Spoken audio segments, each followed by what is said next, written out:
अपने मालिक को मेरा नाम बोलना। बिल्ला, मैं इस इलाके का गुंडा हूँ। बॉलीवुड का एक ऐसा विलन जिसकी हाइट और पर्सनैलिटी को देखकर उस समय के बड़े बड़े एक्टर भी उनके सामने डर जाते थे। क्या आप यकीन करेंगे, इनके सामने अमिताभ बच्चन हो या जितेंद्र हो और इनके सामने बच्चे नजर आते थे। ऐसा विलेन जिसने बड़े बड़े हीरो को फिल्मों में मारा था और किसी भी हीरो में इतनी हिम्मत नहीं थी कि इनके सामने मुकाबला कर सके। और ऐसा शक्तिशाली विलन जिसकी मौत पर कोई भी बॉलीवुड एक्टर इनसे मिलने नहीं गया।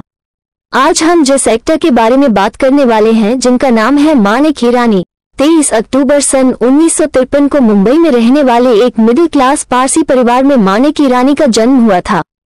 छोटी उम्र से ही मानिक हिरानी को कुश्ती बहुत पसंद थी, इसलिए एक्शन फिल्में भी उन्हें खूब पसंद आती थी।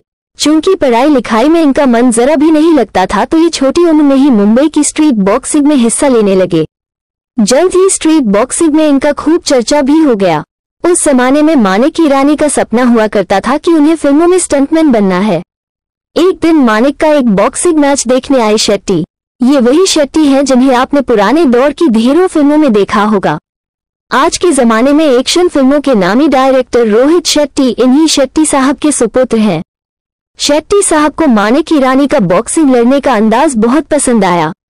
चूंकि शेट्टी साहब उस वक्त की फिल्म इंडस्ट्री के बहुत नामी स्टंट डायरेक्टर हुआ करते थे, तो उन्होंने मानिक हिरानी को अपनी फाइटर्स की टीम से जुड़ने का ऑफर दिया।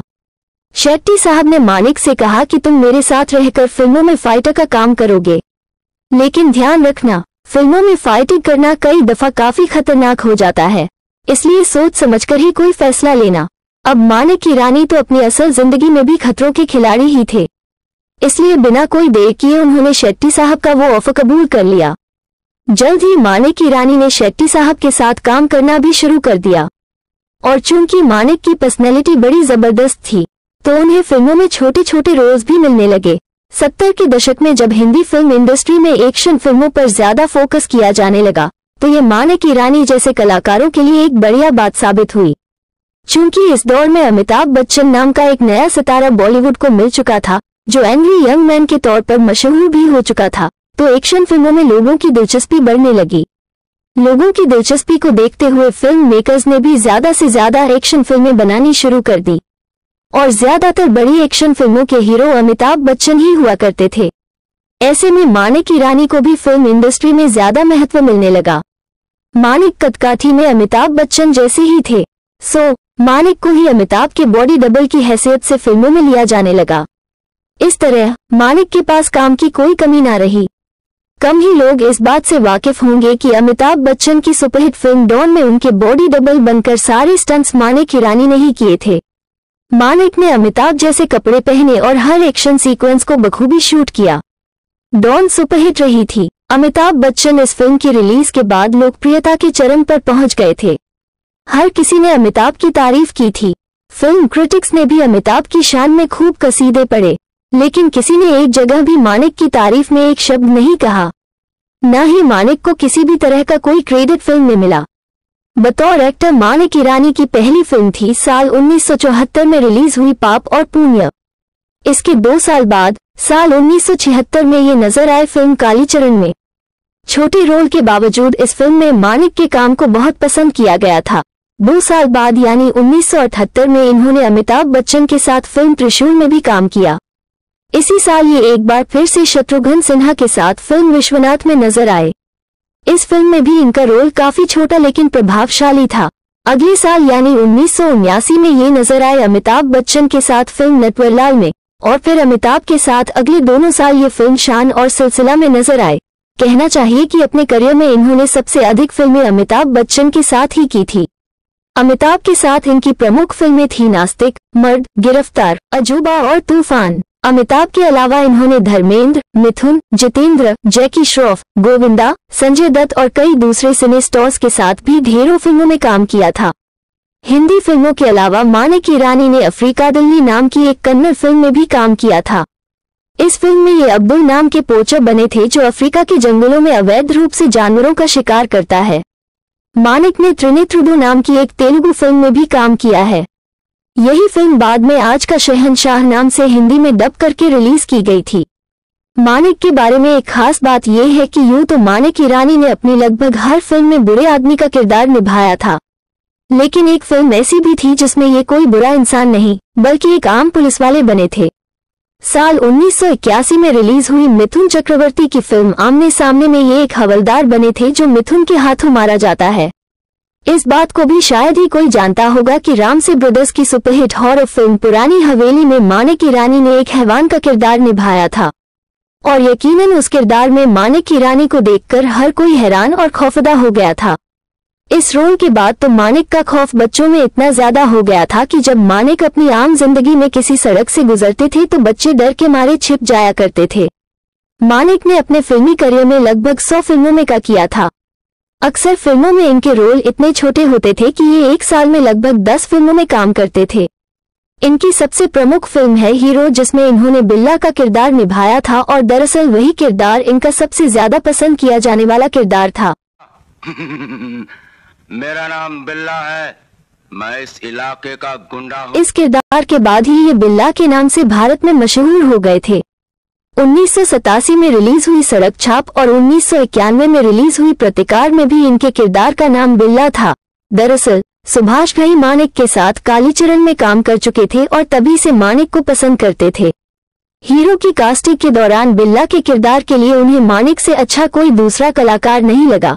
मानिक ईरानी के करियर की प्रमुख फिल्मों की बात करें तो इन्होंने फरिश्ते, बाप नंबरी बेटा 10 नंबरी, हमसे ना टकराना, जख्म, इलाका, मर मिटेंगे, राम अवतार, दादागिरी, मरते दम तक, इंसाफ, पाले खान, आग और शोला, जान की बाजी, करिश्मा कुदरत का, कसम पैदा करने वाले की और माँ कसम में काम किया था। और ये सभी वो फिल्में हैं जिनमें मानिक ने दमदार तरीके से निभाए गए अपने किरदारों से अपनी छाप छोड़ी थी। वैसे तो इनके करियर की आखिरी फिल्म 1992 में रिलीज हुई दीदार थी, जिसमें ये बाटली दादा बने थे, लेकिन इनकी एक फिल्म साल 2000 में भी रिलीज हुई थी।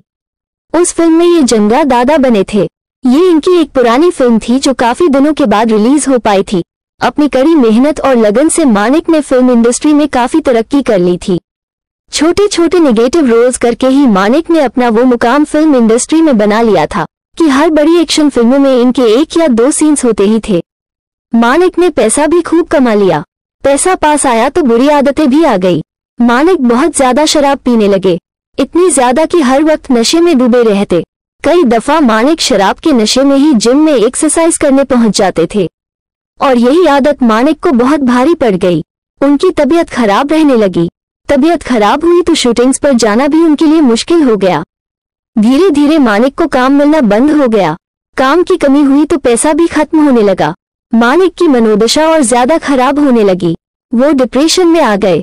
उन्होंने और ज्यादा शराब पीना शुरू कर दिया।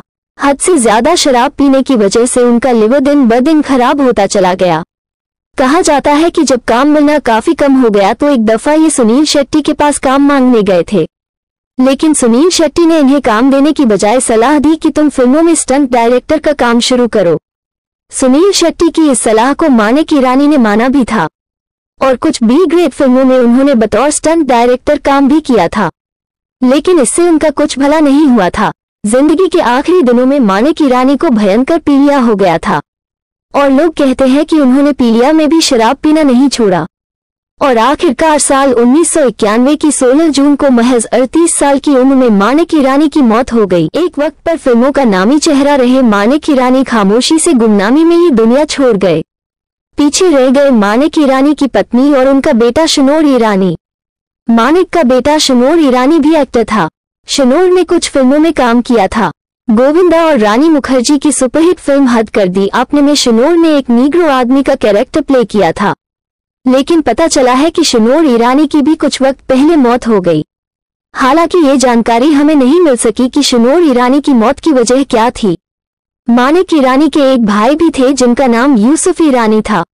यूसुफ ईरानी भी इनकी ही तरह एक्टर थे। उन्होंने गंगा की सौगंध और कुर्बानी में काम किया था। हालांकि इसके बाद यूसुफ ईरानी की किसी भी फिल्म का कोई रिकॉर्ड नहीं है, न ही उनकी कोई खबर हमारे पास है। भले ही मानिक ईरानी कोई बड़े स्टार ना रहे हों, लेकिन अपनी मेहनत के दम पर उन्होंने अपनी इतना मुकाम तो बना ही लिया थी कि किसी फिल्म में उन्हें देखकर लोग काफी उत्साहित हो जाते थे।